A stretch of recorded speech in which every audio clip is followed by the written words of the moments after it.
Mike, we're back. Boroughs, episode 14. Kevin Bunk, Michael Merlo coming every week. You can also check out a new episode of Hardline Sports Talk, right, Mike? Yes, sir. Out right now. Go check that out. We are back here. Let's go. Much content. Mike leaves tomorrow for vacation for 9 days on a cruise. This time it's the cruise and not the Jersey Shore. So we will miss you, Mike, but enjoy your vacation. And by the time you come back, full swing football season will be kicking off at BTO Media. Check out our Instagram. We're revamping it a little bit. Love to know what you guys think. But, Mike, I want to start with the Mets here. Sure. Because it's more positive than what I have to say about the Yankees. Mets might be back. Yeah, it looked like they were dead for a little bit, though, Kevin. They lost the series to the Angels. That was not good. That was not fun. They then lost the first game to the Rockies. That also did not look good. And kind of the same issue they always have, Kevin, is they don't hit. Like when they have like a good team, for whatever reason, in the middle of the season or at some point during the season, they can't hit with runners in scoring position. And that's kind of been an issue over the last few weeks, really since the All-Star break. And in the last 2 days, they did a good job since the ninth inning of Wednesday night's game. They've done a good job of kind of correcting that issue. And you know what? They're playing good ball the last 2 games. They win another series. They're in a playoff spot. The Braves have been terrible. And now you go to Seattle with the chance to go 6-4 on this crazy road trip. If you told me 6-4, but before the road trip started, I would have signed on the dotted line for that. Absolutely. You get 2 out of 3 from the Rockies. I think they had to take that series. That was a must-win series here in August on the road. They get it done. Now back in a wild card spot, right? The Brewers, as you mentioned, beat up on the Braves this week. The Braves do not look good. Their lineup is not good this year. We've been waiting for it to turn around. We spoke before the season when Acuna was healthy, of course, about how we thought this was an historic lineup coming into the year. Could we have been more wrong? They have not turned it up yet, Mike, and I don't think they're ever going to. And now the Mets take advantage, jump the Braves in the division, half game up on them in second place in the NL East, also half game up on them in that final wild card spot. But we see the Diamondbacks jump in, and they've been very good. They're getting hot at the right time here. I'm fascinated by this NL wildcard race, and the Mets seem to be the second or third best team in it. Yeah, I mean, the Padres and the Diamondbacks, they're both incredibly hot right now. Atlanta, I mean, we know about the injuries. They're going to get some guys back. They're going to get Harris back. I think they're going to get Albies back at some point. Obviously, Acuna will not be back, but the injuries have been killer. Olsen hasn't had the year we're used to seeing from him. Same with Riley, although he's turned it up a little bit. So it's just been a disappointing season with them. They've been ravaged by injuries, and you know their pitching, which was so good, really throughout the last few weeks, is the whole year. Excuse me, the last week or two now is just kind of falling apart, and there's also a lot of injuries there. So I think it's just a lost season for Atlanta. I'm not counting them out. I'm sure they'll be there in the thick of this race to the end with the Mets, but yeah, it's a good opportunity this weekend. While the Braves are kind of floundering, you go on the road, you're on the West Coast, you're all over the country. Go take 2 out of 3 here and hopefully add to this this little lead now you have over them. And in this wild card race, there's 4 teams behind the Mets that I don't count out. Obviously, the Braves, one of them. The Cardinals, Giants, and Pirates. I don't love any of those 3 teams, but I don't rule them out as a team that could win 7 out of 10 games down the stretch and put themselves right back into the race, take advantage of another team losing a couple. The Pirates with Skeens. Is Skeens the Cy Young winner? I wanted to bring this up today, too. Is he really going to be the Cy Young in the NL? Let me look at the MLB posted the other day mid-season awards or like August awards, whatever. And if the season had ended that day and you had Skeens as the Cy Young, I think it's Sale. I think it's tough to go against Sale with the year he's had.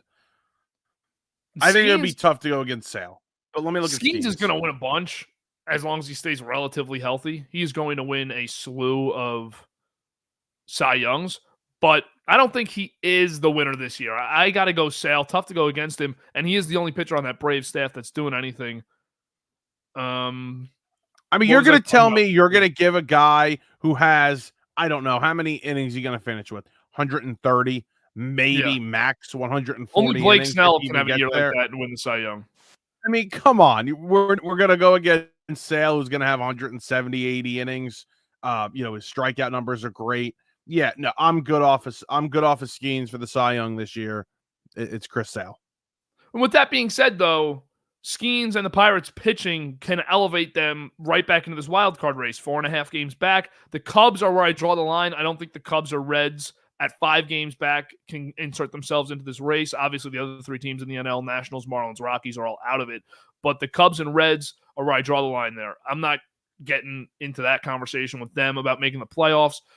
But there is a 4-5 team race here from the Mets to the Pirates, if you look at the standings, where I think it's very competitive, and all the teams on any given week can be as good, if not better, than the others. I'm good off the Pirates. I'm good off the Giants. And I think I'm good with the Cardinals. I think those teams now are starting to see the top 4 kind of separate themselves. The Mets, Braves, Diamondbacks, Padres. I think that's the 4. One of them misses. I don't know who it's going to be. I don't think it'll be the NL West teams. It's going to be one of the Mets or the Braves. I don't think St. Louis has any. It never made sense for St. Louis to be in this race. They are not a good ball club. Is it just me, or does it feel like this is the first time in a while? And I'm not saying you'd be right. The last 2 years, you'd probably be wrong. But sitting here in August, the second week of the season, the second week of August, I mean, you don't really have a great gut feeling about who's going to be playing in the World Series or the Championship Series in either side. It's a great point. I wanted to bring this up today too. There's a lot of parity right now within baseball, and I cannot give you a good answer. I cannot predict a World Series right now. I can't. I look at the American League. The Yankees, we're going to talk about them. They've been so up and down. The Orioles, I don't think they're ready. I think they're too young. The Astros haven't put it together. I don't trust the Mariners. The Royals are very young. The Guardians, do we trust the Guardians? Maybe. They're kind of at the top of the list right now for me. Go to the NL. The Phillies haven't been good in a month. The Dodgers have way too many injuries. The Mets, do you trust the staff? The Braves, The Diamondbacks, Padres, yeah, I kind of trust them right now. Those are the 2 teams I would trust in the National League right now. And that's a crazy statement to make. Yeah, and in the last few years, I mean, we talk about it every week. I like to bring it up a lot. The teams that have actually made the World Series are the teams you would have said will not make it. The teams that were here, I mean, Arizona last year that was a team that you'd say they're just glad to be here. They get swept out of the first round. They're happy that they made it in the expanded playoff. Arizona was one of those teams. They almost win the World Series. They go lose to Texas. Philly, the year before, ended their long playoff drought. And you're thinking, well, congrats on making it, but you're not going anywhere here. Philly goes to the World Series. Texas last year wins the World Series. A week and a half before the postseason, you and I were talking about how we don't think they're going to make it. Mm-hmm. So this is not a trend in baseball that's uncommon. So what you're telling me is the Mets are going to the World Series. Well, we've talked about this, man. We really have. Wild card teams seem to be making the run to the World Series. And it's not the wild card team like in the AL where it would be the Yankees or Orioles. It's typically not the wild card team that was really good that makes the run to the World Series. It's the wild card team that, if the expanded playoff never happened, this team wouldn't have made it. That's how it feels every year now. I don't know if that's good for baseball because I think coming into the year, baseball needed the Yankees or Dodgers to win the World Series. I felt that way coming into the season. But at the same token, at some point, a 1 seed has to go back. And they will. And not even a 1 seed, but I just mean a division winner has to go back. I think the AL will definitely get, I can't even say definitely, but I think the AL will definitely get a division winner there because the top 3 division winners are just very, very good compared to the wild card teams. I don't think that you have that in the NL.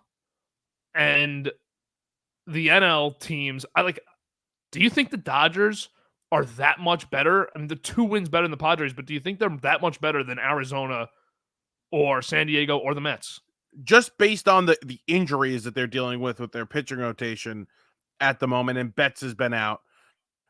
Not at the moment, no, but they could get some guys back, and it's like, oh, okay, here they go again. They Yeah. start to really look like the team we saw earlier in the year. But there's some guys in this staff. Like I've been saying all year, this is not the Dodgers' year. The Dodgers' year is going to be next season when they have even more pitchers coming back from injury, and those guys are ready to go for the 2025 season. I don't necessarily believe that this was, at any point, the Dodgers' year.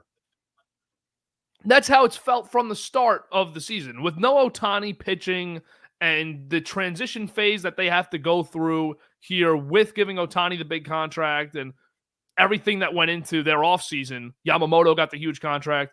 It didn't feel like they were ready to come out and just start dominating right away, right off the rip this year.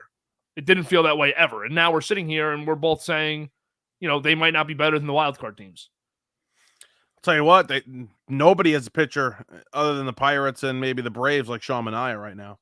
Sean Manaea is doing some crazy things for the Mets, and nobody has a pitcher like Sean. Nobody has a pitcher besides the two teams with the Cy Young winners like Sean Manaea.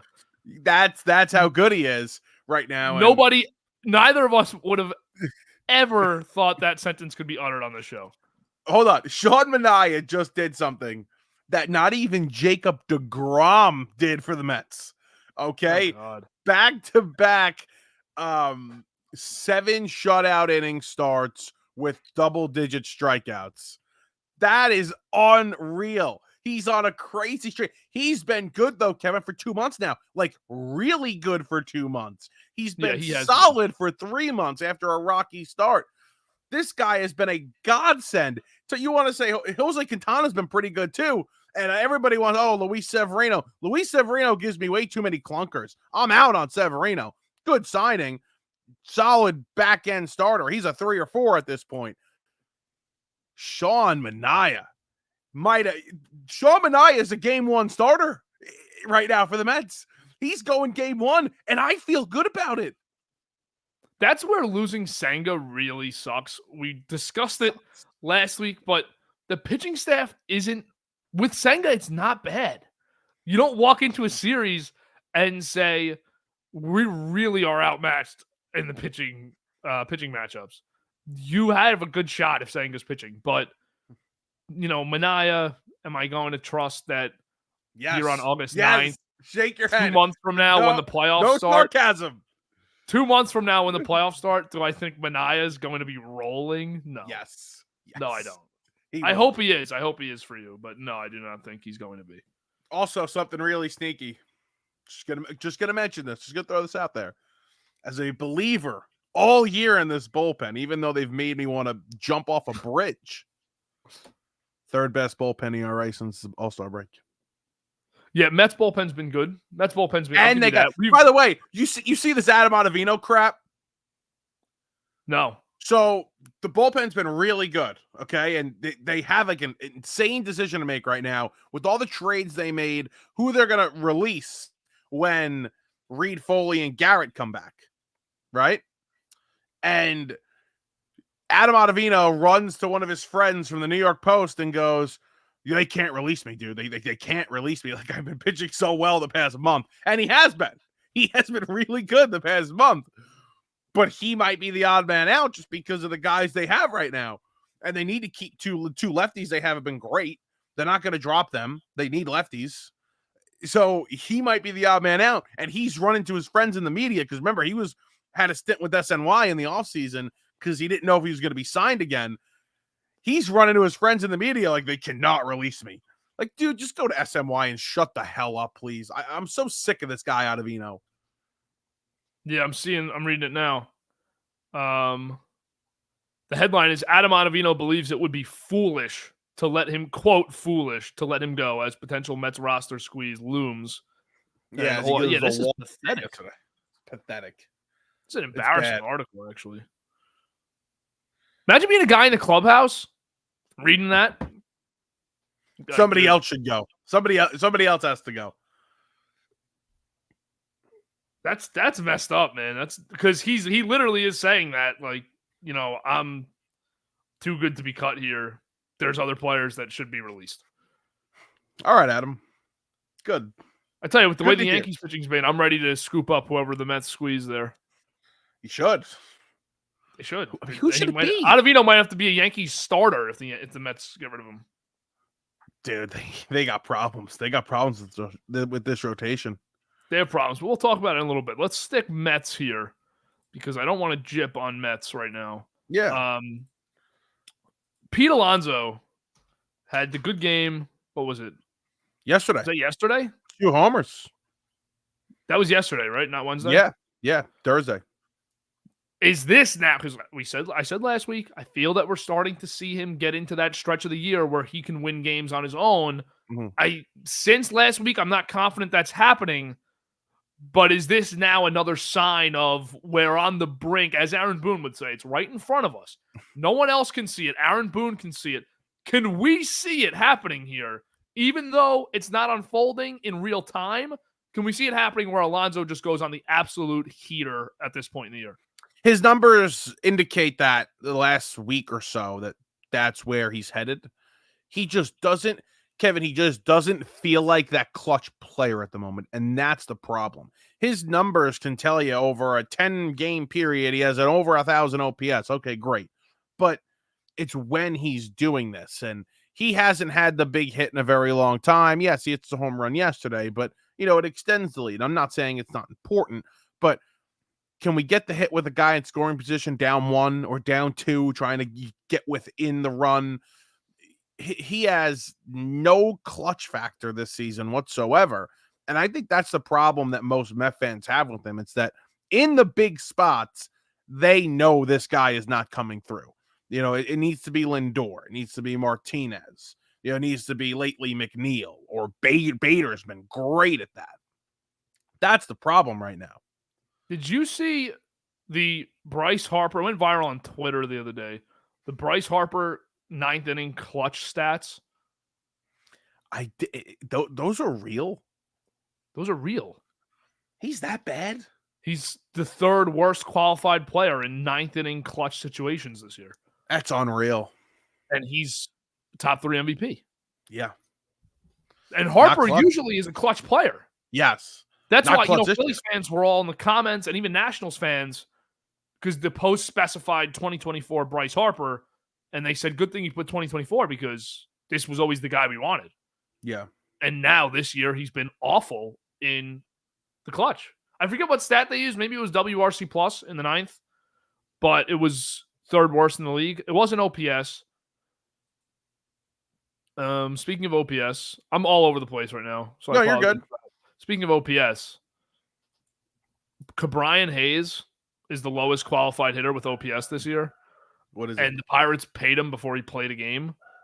And now in his first real full season, he's the worst hitter in baseball. Yeah, I love paying the guys before they start playing. It's the same crap with Alvarez. Oh, gotta extend Alvarez. For what? For what? What are you extending Alvarez for? Everyone looks at the Braves because the Braves did a great job developing Michael Harris and Austin Riley and Ozzie Albies, Acuna, so on and so forth, Strider. And I think it was Joel Sherman made the point when every fan base is now saying, you got to extend this guy the second he has one good game. You got to extend the young player. Joel Sherman said, imagine in 2016, the Yankees paid, and it would have been justified at that time. The Yankees gave 8-year deals to Gary Sanchez, Greg Bird, Aaron Judge, the first baseman whose name I'm forgetting. Not Bird. You said Bird. No, but the other kid that made his debut with Judge, Tyler Austin. Okay. And he had a nice first 3 or 4 months. Luis Severino, all these guys. Like, it doesn't always work out. No, it doesn't. And you're right. Under this parameters, it would have made sense for the Yankees to do all that.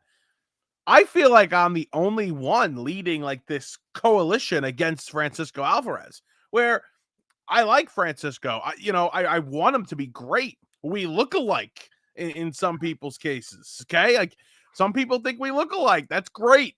I take pride in that, but he hasn't done much. And he's way too inconsistent. And his defense, he's the worst one of the worst catchers in the league at blocking pitches in the dirt.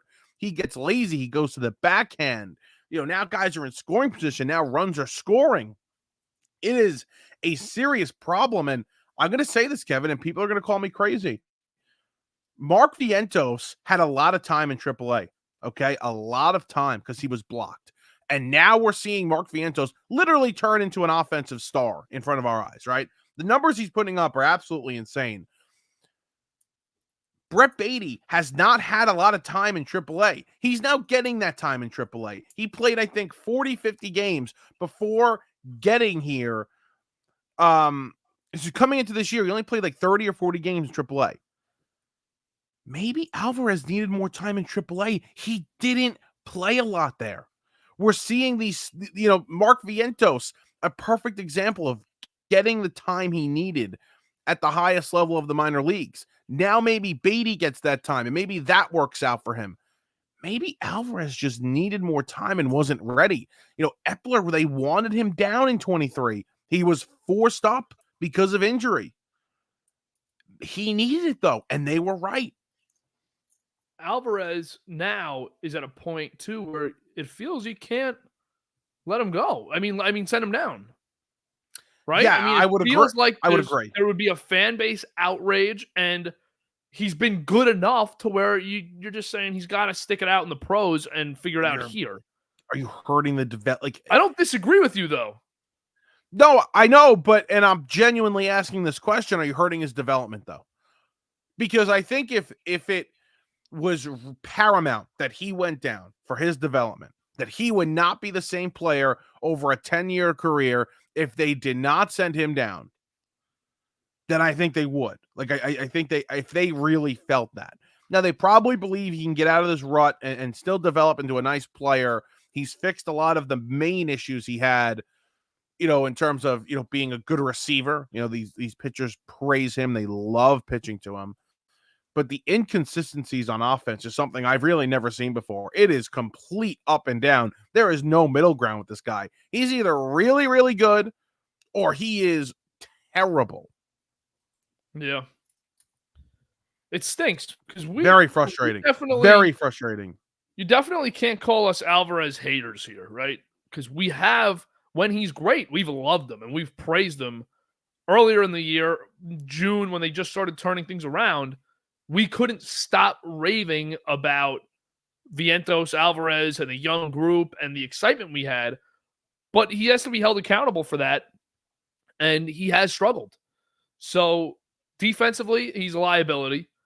I agree with that. People like to throw frame rate out there for Alvarez and defend him with the stats that work, but there's a lot of stats that don't work defensively. Pass balls is one of them. He struggles blocking. And Mike, dare I say, he's starting to remind me of Gary Sanchez a little bit. Don't say that. Don't say that. Defense is towards the end of year 2. The defense and offense are both showing a bit of a tail off. He's young. He's a young kid. I don't know. I'm tired. I'm done with him, though. I'm tired of him. I'm sick of defending him.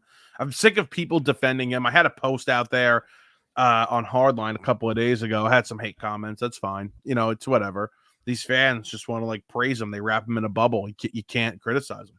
You can't. I think Mets fans are so hungry for a young prospect to be good and a developmental player to be good. And this guy, because I spoke to a lot of the more casual Mets fans who I don't think know enough about baseball to really be taken seriously by me, which maybe that's a flaw in me, maybe not. But they watch all the games, and they were saying, this is our Adley Rutschman. This is our top prospect. And I think the idea of having a top prospect in baseball and then bringing him up, there's no way he could be bad, right? He has to be a star player for us. Yeah. And when he's not, it's concerning, and the fan base gets very defensive. This is how I feel with Anthony Volpe, right? I mean, Anthony Volpe, a lot of Yankees fans have never wavered on him at all because he was a top prospect. He wasn't the league's number 1, but he was 3rd or 4th, and he was the Yankees' number 1, and he was so highly touted. And now that he's just an average to slightly above average player, people are starting to turn on him negatively, and no one can just accept the top prospect for who they are if they don't become a star. Because I think our judgment's so clouded by the Gunnar Hendersons and the Bobby Witts and the Adley Rutschmans that we can't just sit here and say, okay, our top prospect's ending up being good. In Alvarez's case, people can't say our top prospect is good, but he has some flaws and he's got to work on them, because if he doesn't, he might not be good a few years down the line. Do you get what I'm saying? Kevin, I get what you're saying. I'm on Twitter last night. I'm bringing up Mark Vientos again. He's been unreal. I mean, you compare his numbers to some of the other third basemen in the league, WRC plus, OPS plus, he's at the top with Rafael Devers, who's having an unbelievable season. Okay. Like the season that Vientos having is great. And I got losers on Twitter reposting Brett Beatty's home run in his first at-bat against Atlanta from 2 years ago. And they're saying, yeah, we like you, Mark, but you'll never be him. Speaking about Brett Beatty was the worst hitter in baseball in 2023. Can't hit a lick in 2024. And we have people with Mark Vientos turning into a star in front of our eyes. We actually have idiots, morons, imbeciles saying, we miss Brett Beatty. Oh, he's so cute. Look at him. He's so great.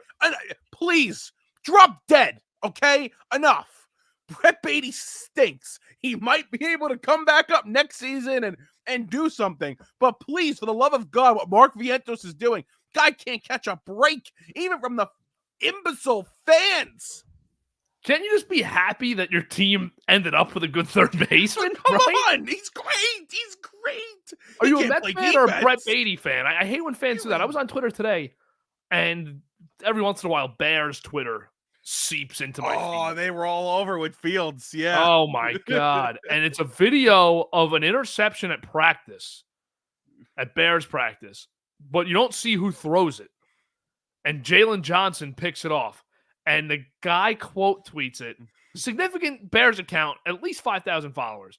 And it says, Caleb Williams has been such a disaster at Bears practice. They won't even put him in this clip on this video because they're so ashamed of the way he's played. Meanwhile, Justin Fields is picking apart the Steelers defense every day in practice and making us look like idiots. Are you kidding me? First of all, I have not heard a word of Caleb Williams has been bad, and I haven't heard a word of Justin Fields has been good. From the past year on with Justin Fields, I don't think there's a dumber fan base in sports than the Bears fan base. It's Bears and Jets are the two dumbest fan bases. The Jet fan is not as bad as the Bear fan. Yeah, no, they're not. They're not. Listen, you guys are dumb. I'm not gonna lie. So are the Giant fans, but no, you guys are not on the Bears level. You're telling me that if you guys had Fields and you had a chance to get Williams, a majority of your fan base would be saying, "Oh, but we gotta stick with this guy. He runs." No, the Jets haven't had a franchise quarterback. The Jets have had some inclination of a franchise quarterback, not a legit, but solid quarterback play over the years. The Bears have had nothing. So I guess it's almost a built-in excuse for them. But I feel like the Jet fan would have been like, go get Williams. Go get Williams. Absolutely. And dude, I mean, I could talk about only myself as a Jets fan. I don't align myself with most of the fan base. Zach Wilson played one game. I liked him at the draft a lot. I wanted them to take him. He played one game. I said, this kid sucks. After the first Carolina game, he spiked a couple checkdowns, and I was like, this kid blows. But back to our point, this is what fan bases do. They attach themselves to one guy that is supposed to be a savior, supposed to be a superstar. A lot of Jets fans did it with Zach Wilson. Mm-hmm. And they defend, and anyone who could possibly come in and replace him. I think the Jets are actually a great parallel because half the fan base hated Mike White. Mike White came in and played well. Is he a franchise starter? Absolutely not. But he came in and played well and gave them some production at the position, and fans found every reason to dislike him. because he was the guy that threatened. And that's what's happening with Vientos and Beatty right now. He's the guy that threatens who they liked. And that's what happens with Alvarez, because I think Vientos, despite the fact that they don't play the same position, Vientos is the prospect that's working out. And Alvarez is the guy that maybe isn't right now. And there's a lot to be desired as a former top prospect and behind the dish, that Vientos is starting to become at least overlooked. I don't want to say vilified by the fan base, because I don't think it's that far, but at least overlooked to where people don't want to say this guy is, the future player out of this cluster. And he's been the real deal. I mean, listen, he doesn't play good defense. I got a lot of problems with the way he plays third base, but he's been the real deal at the plate. Just a bat that, a couple months ago, I think I said, maybe he could be a, middle of the order, 5-6 hitter, hit 240, give you 20, 25 home runs, a guy that can really help you. Kevin, this guy might be a 3 or 4 hitter going down the stretch in a really good lineup. I mean, this guy might be a premier bat. His defense will never be good, but he might be a premier bat in the middle of a lineup. Well, I mean, look at the guys that really produce in a lot of lineups around the league as designated hitters. JD Martinez has been as key a part of his winning teams as anyone on them, whether he plays the field or not. Marcell Ozuna, would you be upset if Mark Vientos turned into Marcell Ozuna? No. Without the drunk driving incident? Yes. No, you wouldn't be upset about it at all. Yo, you're right. You wouldn't be upset about it at all.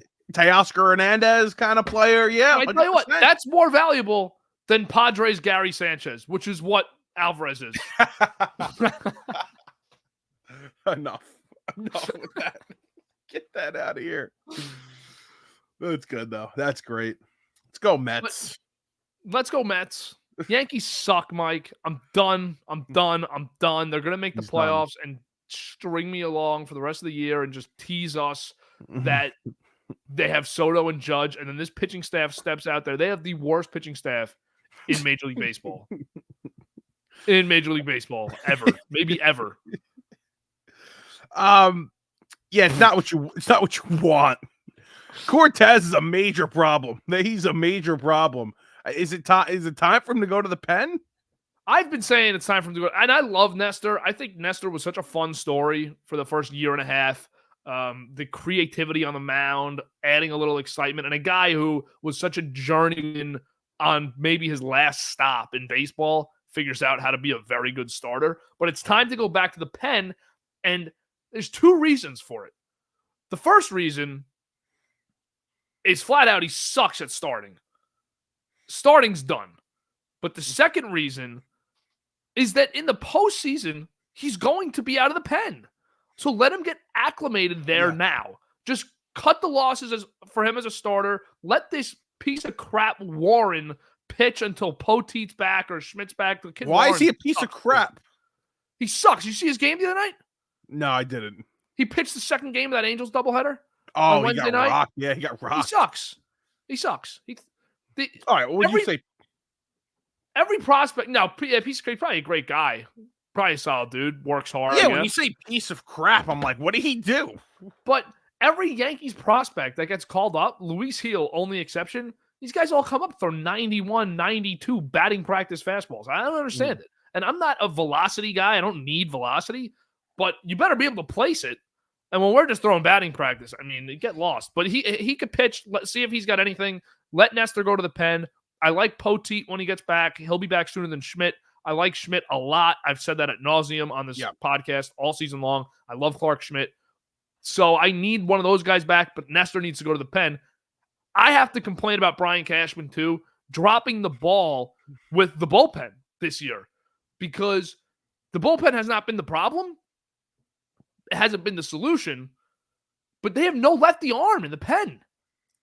Yeah. Caleb Ferguson was their pickup in the pen for a lefty arm. He was the guy that they said this is going to be our Wandy Peralta replacement instead of giving Wandy Peralta $4 million a year to stay. And he was awful. He's on the Astros now. They traded him at the deadline for cash. And now Nestor is obviously their plan at left-handed reliever unless they're going to put Rodon there. He's their planet left-handed reliever, but he's not in the bullpen yet. So you have no left-handed reliever. It's a mess in the pen with that. And also, we were right. Hate to say it, we were right. Marcus Stroman stinks. Yeah, that's what I was going to say. Marcus Stroman stinks. And if he's not placing his pitches perfectly, and if he's not getting the double plays that he pitches for, he is so ineffective. And he's been awful for the Yankees since June 1st. Awful. I don't even think, because that could be a 3-year deal, the Stroman deal. It's definitely 2. If he had a 1-year deal, I don't think he'd make the playoff roster, Mike. I think he would be released before the postseason. I mean, this is kind of his MO the last few years. He does not pitch well in the second half of the season. We've known this, though, right? Like, this isn't a surprise. I think the Yankees knew this coming in. His career ERA in August is a 4.49. I mean, he is just not a good second half pitcher, especially the last 2 years. I thought his career numbers would tell a little bit of a different story. They don't. It's really the last couple of years, though, he's kind of worn out. But he is a major problem right now. He's somebody that doesn't pitch in the postseason. And then let's look at the rest of the rotation, right? We're saying Cortez is going to the bullpen. Luis Gil, he's been really good, but he has an injury risk, innings limit issue, right? That's definitely in the back of your mind, but he's been good, so we'll leave it. What has Garrett Cole been since coming back? You expect him to get back to Garrett Cole form, but he hasn't done that yet. Carlos Rodon is a heart attack every single time he takes the mound. His numbers tell you a completely different story. He has not been good. The strikeout numbers are down from where they usually are. His ERA plus is below league average. His FIP isn't even good. So there's question marks with him. Then you look over to Clark Schmidt, who's been really good before the injury. You don't know when he's coming back. Poteet is a 5-starter. This rotation is not good enough to win a World Series. This is clear. And I don't know what backed them out of the Jack Flaherty trade, but for Cashman right now, it looks a lot worse because they clearly needed the help here. And Flaherty is even hurt. I mean, how bad could a physical have been for you to not get him and the Dodgers get him and he's pitching for them productively? Yeah. How bad could it have been? Yeah, I don't know. Or are you just too stubborn to let go of Nestor because he was a great diamond in the rough find by you after you DFA'd him twice and got him back? Are you just too stubborn to move him to the pen or let him go to LA or to Detroit? I have no idea what happened there. I have no idea. Bad.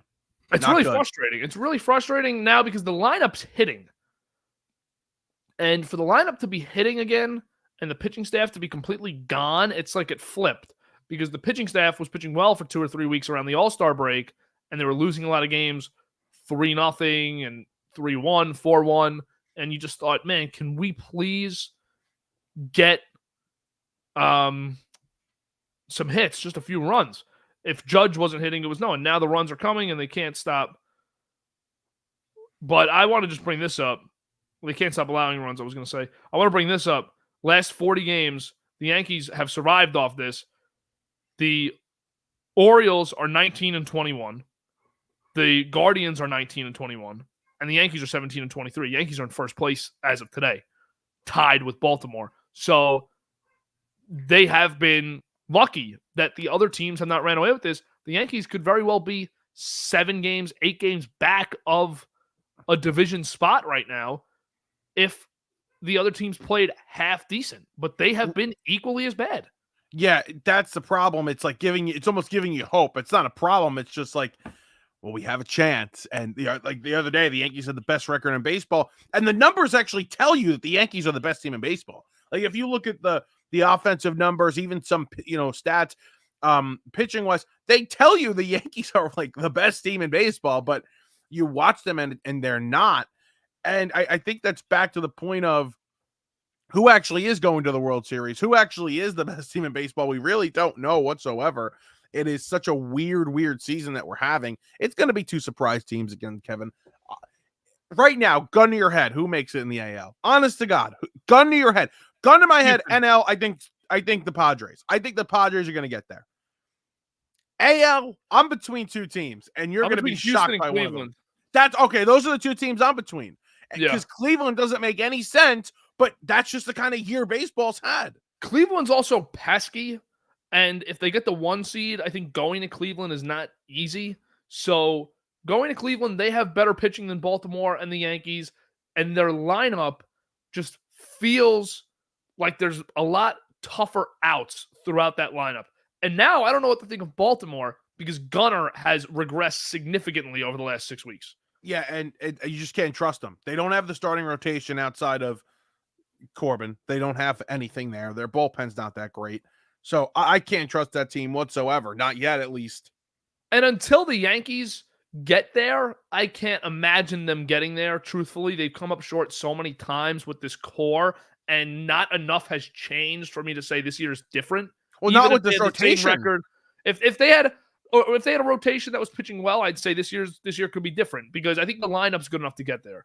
But the Yankees, I don't see making it. Mike, let's be honest. How many games does Aaron Judge win on his own that puts the Yankees to this spot? He's probably going to win the MVP again. Bobby Witt's making a case, but Judge is really a strong favorite. I think he should absolutely win it. Once the postseason comes, if he's hitting 175 again, as he usually does, they're cooked. They're done in the first round. They're done. Whatever the first round is for them, they're done. I mean, Soto, if he steps up, I don't think it makes a difference because the Yankees usually have somebody step up. Harrison Bader stepped up huge last year for them in the playoffs. Mm-hmm. Huge. Giancarlo Stanton usually steps up in a massive way for them in the playoffs. I don't think he would again this year. I don't think he has it in him anymore. So Aaron Judge has to be the MVP in the postseason as well. And right now, I don't trust that until I see it. It's like Clayton Kershaw. It's like David Price. Until I see them play well in the postseason, I don't think they will. I don't care how many times they get there. If they continue to underperform, I don't expect anything good. No, it's a weird It's a really weird season. It is so right weird. Now, my final 4 teams, gun to my head, would be Cleveland versus Houston.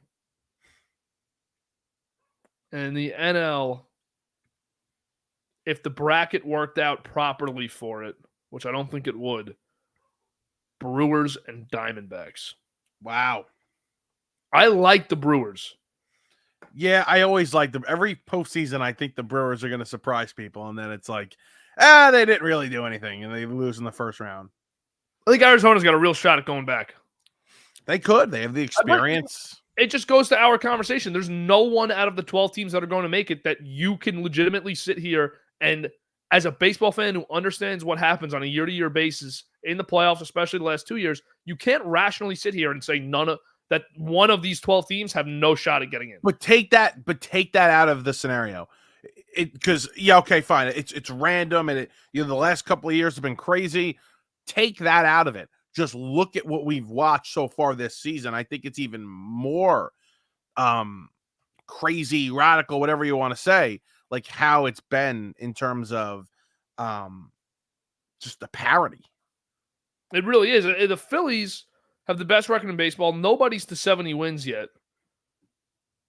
So no one's at 70 wins, but there are teams outside of the wild card in each league at 60 wins. So there's about 16 teams separated by 9 games right now in Major League Baseball. That is unprecedented. We don't see that annually, where 16 teams are competitive enough. And then you can make it 19 teams are separated by 11 or 12 games here. So we don't see that often where there's that much parity in baseball. That is very rare. With the salary differences and payroll differences, that is very rare. Who knows? It's gonna be the Mets. It's got to be the Mets. I will say there's one team that cannot get in. It's Minnesota Twins. No way. Well, if they have to play the Yankees, then they're definitely not getting in. I don't care who they play, Mike. They suck. They're not getting in. And I don't think the Royals can either. Royals. I can't see that. I kind of like the Royals. I like Bobby Witt. Oh, the cheater? Yeah, he's cheating. It's crazy. We're going to be looking back 25 years from now. Aaron Judge. We're going to look back at his career. and we're gonna say he should have won 3 MVPs. 2 of them were taken by cheaters. I had a crazy. You want to hear my dream last night? Do I? I had a dream RG3 was running for president. And I screamed at him. I was like, we'd be in much better hands. I can't even say what I said to him, actually. I'm not even going to say it. I'll tell you off air. Off air. Off air. Let's just say his tweets are interesting sometimes. I'll just say that. I hate his Twitter. And I screamed something about his tweets. All right, you want to do trivia? Yeah, I did tell him I'd vote for him, though. Would you, if RG3 was a legitimate even playing field? Like, say there were 3 parties and RG3 was representing the 3rd party, and its vice president was like Ray Rice. Would you? Ray Rice. Would you vote for that ticket? No, I wouldn't vote for the RG3 Ray Rice ticket. Okay. What are they? Are they the independent? What are they? No, but it's like a 3rd party. Okay, it's like the football party, athletes party. No, I wouldn't vote for him. Yeah, it's probably a good decision. I'd go with my guy. Oh, that gives it away. Damn it. Now that gives it away. Your boy Tim Waltz. Yeah. Mike pumped for whatever election day is. I'm actually scared. It's not pumped, it's scared. I told you before. All right, you want to do some trivia? Let's do trivia. I like canceled today. Yeah. All right, so today's trivia question is Mets and Yankees related. I thought it was more times than this, but it's not. Kevin is going to guess how many times both the Mets and the Yankees made the playoffs in the same year and what years they were. All right. Do you want me to guess the total number first or just start ripping years first? I would like you to try and guess the total number first. Just be easier for you, I think. 7. No. 6. No. 5. 5 times. I thought it was more. It's 5 times. And now let's see if you can guess the years. All right, so 2002. I mean, 2022. Yep. Probably didn't happen again since 2015. 2015. Is there a year between there? Is there like 17 or 18? You're good. 15. You have 2000, obviously. Obviously, 2000. 2006, Yankees should have made the playoffs. The Yankees did make the playoffs in 2006. Mets, and I know the Mets did. Yeah, Mets went to the NLCS, should have won the World Series that year. Yep, that's why I know the Mets did, and I'm missing 1 year. You're missing 1 year. It's interesting because the Yankees were really good in the 70s. The Mets sucked. The Mets were really good in the 80s. The Yankees sucked. Yep. So I like 99. 99. Because then there was the run there early where the Yankees were great. Then the Mets in the late 90s, early 2000s had some pretty good teams. And you had a few times there. Obviously met in the World Series in 2000 and the 99. Yep. That is fascinating that the Mets and Yankees have never made the playoffs more than 5 times. And all of them are 1999 and to now. Basically our lifetime. We're going to get a 6th time this year. Yes, we are. 6th time. And with Steve Cohen, though, seriously, it should obviously go up like every year. They should both be in every year. Yes. As long as Cashman's the GM. Your guy, kid. The beard grew in good. You were right. It only took like a week and a half for it to. Yeah, but it's really itchy right now. Yeah. So I need it to grow a little further. But I also, I might just trim it down again. Not all the way, though. I got to say, I was like, what the hell? When I first jumped on that call, it was a big shock for you. You've never seen me without a beard. I've seen pictures. Like I've stalked your Instagram before, but I've like stalked my 4 pictures on Instagram. Right, but like I haven't actually seen it like live like this. Yeah. No, congrats, man. You're back. It's not really a congrats. It's just like whoa. Oh, congrats to you. You saw it now. Yeah, I guess. Pause. Yeah. Yeah. Whoa. What else today? Anything else, Mike? That's really it. I'm pumped for football. I mean, as much as this baseball season, is winding down and it's exciting for our teams, I'm pumped for football. Well, that fall season is the best because now we're at a point in baseball season where, of course, we still love it. We still love watching our teams, but you get a little bit of fatigue, I think, with having only baseball on. Yeah. So I'm ready to get football. And then once you get to the playoffs in baseball, it's like the best 4 weeks of sports of the whole year. Mm-hmm.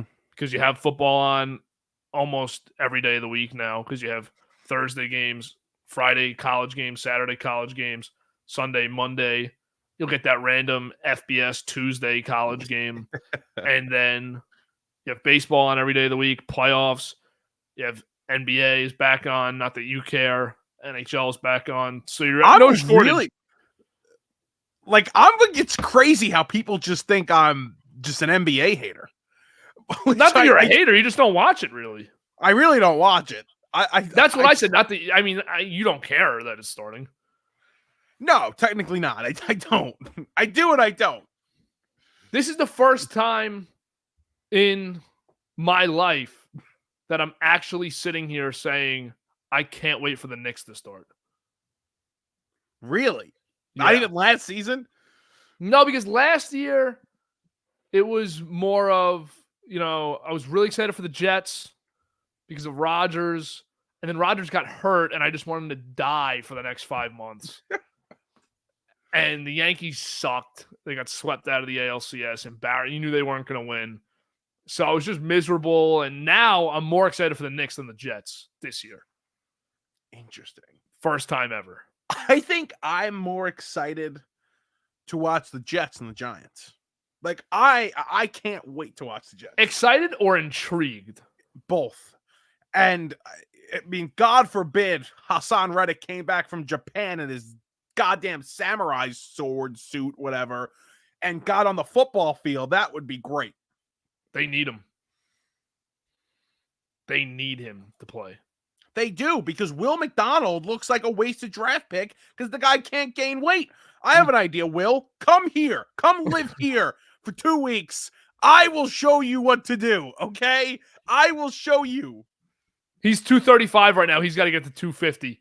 He's One day in the Merlot house. He's right good. back to Florham Park. I got him. You're 256. I got him. One Sunday dinner at Merlot's. I've been good lately. I've been good. I've been going on walks. I've been feeling good.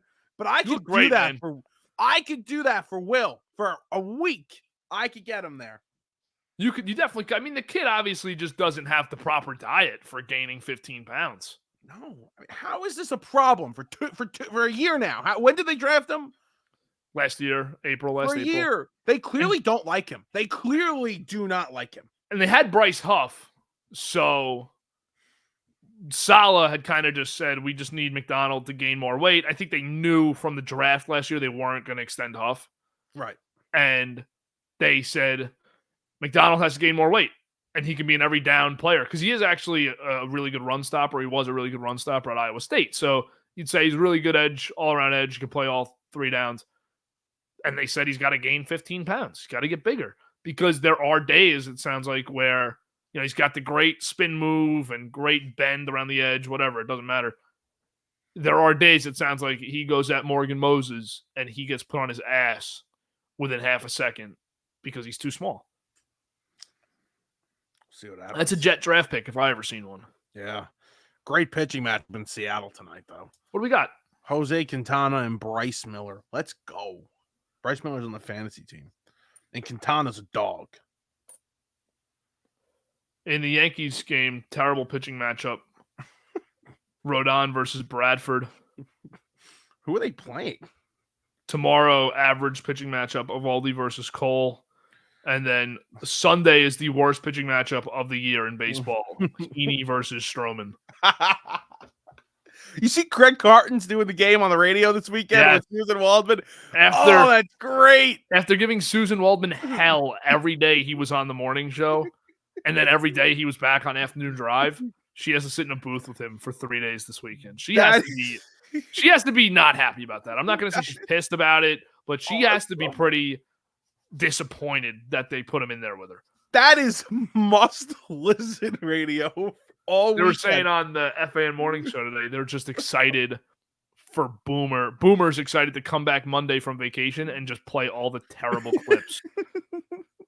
I cannot wait. That is going to be awesome. Awesome. Yeah. While I'm working tonight, I'm not even. Oh, the Mets aren't even on. I am listening to that game, and I don't care what happens in the game. I don't care either. Yeah, you do. Yeah, you do. I do. Come on. I do. No, I don't care in the Rodon start. The Rodon start is the one day a week where we shut the TV off and have peace for the night. How the hell does Rodon have 12 wins? Hey, because he's on the best team. All right. Enough. Excited for Isles? You excited for the Isles to start? I got my Stadium Series puck here. I'm just looking at it. I'll be excited for the Isles in a few weeks. We're a few weeks away from hockey excitement. All right, here we go. All right, we're gonna wrap it. Boroughs episode 14.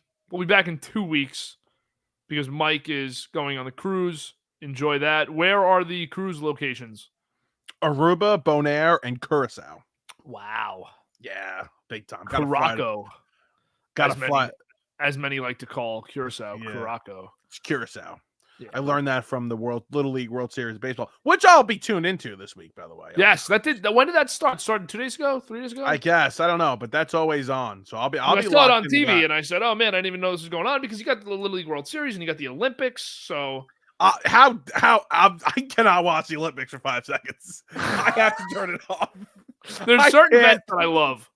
You probably like the tennis. You like tennis. No, because tennis in the Olympics doesn't really matter too much to me. I love the final, but I missed it, so I watched it on replay.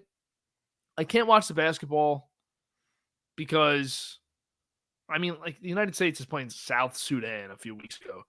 South Sudan has no indoor basketball courts in their country. Why are we playing in the Olympics? How did they almost lose to Serbia yesterday? That's a joke. My God.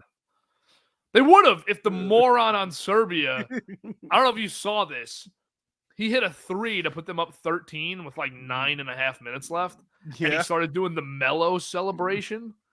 And LeBron gets in his face and says, "What the hell was that?" And then they just rolled him. Well, my king, LeBron. I mean, what he goes off LeBron. Triple double. I mean, come on. I tell you, LeBron's not voting for your guy. He's not. He'd vote for RG3, I think. He would vote for the RG3 ticket. Nah, he's all up on Kamala. It's fine. Kamala, sorry. I think it's Kamala. Who cares? Get her out. You're fired. I'm sorry. I'm done. All right, we're ending it right there. That is where we have to step out. Thanks for watching. We'll be back in 2 weeks for the Boroughs, and BTO Media goes on even without Mike. So we'll see you when we see you. Thanks for supporting the channel.